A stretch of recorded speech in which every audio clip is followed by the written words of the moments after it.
मराठवाड्याची तहान भागवणाऱ्या जायकवाडी धरणाचा रंजक इतिहास. धरण वरदान कसं ठरलं, एनडीटीव्ही मराठीचा आपण ग्राउंड रिपोर्ट पाहूयात.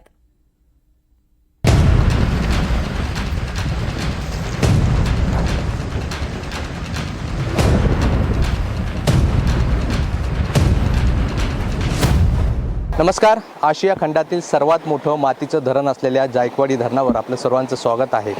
मराठवाड्यावर या जायकवाडी धरणाचे अनंत उपकार आहेत, कारण या धरणाने मराठवाड्याला जे काही दिलं आहे ते शब्दात सांगणं देखील कठीण आहे.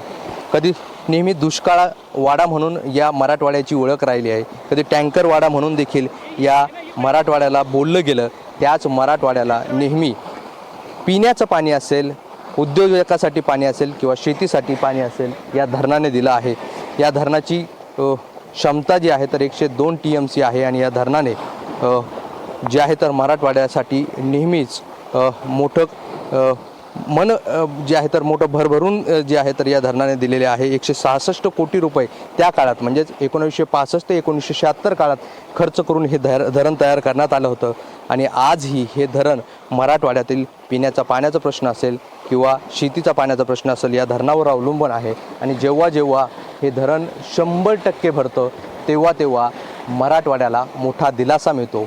नेमकं हे मराठवाड्यातील सर्वात मोठं धरण जे आहे जायकवाडी धरण आहे, त्याचे वैशिष्ट्य काय आहे हे सर्व आपण या रिपोर्टमधून पाहणार आहोत. जायकवाडी धरणाचा इतिहास बघितला तर 1965 प्रत्यक्षात या धरणाला कामाला सुरुवात झाली आणि त्यावेळी तत्कालीन मुख्यमंत्री शंकरराव चव्हाण होते.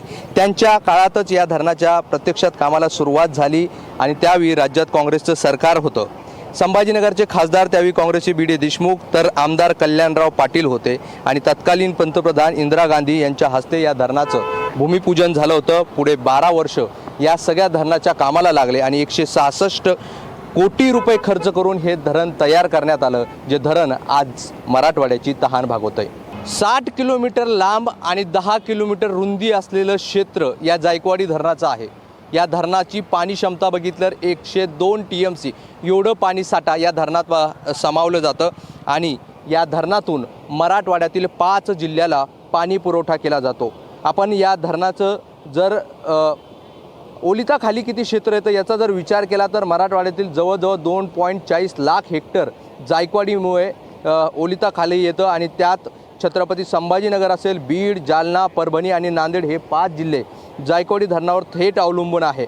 सोबतच छत्रपती संभाजीनगर आणि जालना शहराला याच धरणातून पिण्यासाठी पाणी पुरवठा केला जातो. आणि यासोबतच आणखी म्हणजे संभाजीनगर असेल किंवा जालना असेल येथील औद्योगिक वसाहतींना देखील याच जायकवाडी धरणातून पाणी पुरवठा केला जातो. आशिया खंडातील सर्वात मोठं समजलं जाणारी जायकवाडी धरणाची काही वैशिष्ट्य आहे आणि ती वैशिष्ट्य काय ते देखील आपण पाहूया ग्राफिकच्या माध्यमातून. जायकवाडी धरणाचा इतिहास. मराठवाड्यातील जवळपास 2.40 लाख हेक्टर क्षेत्र जायकवाडी धरणामुळे ओलिताखाली. आशिया खंडातील सर्वात मोठं मातीचं धरण. 60 किलोमीटरची लांबी आणि 10 किलोमीटरची रुंदी इतकं धरणाचं क्षेत्र. जायकवाडी धरणाची तब्बल 102 TMC पाणीसाठ्याची क्षमता.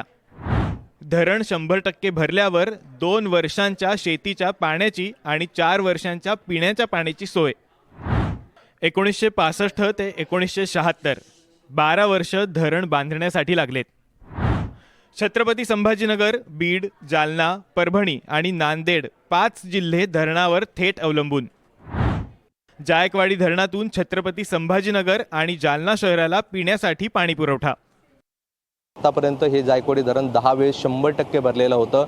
यंदाही हे 97% भरलं आणि त्यानंतर अखेर पाणी सोडण्याचा निर्णय घेण्यात आलेला आहे.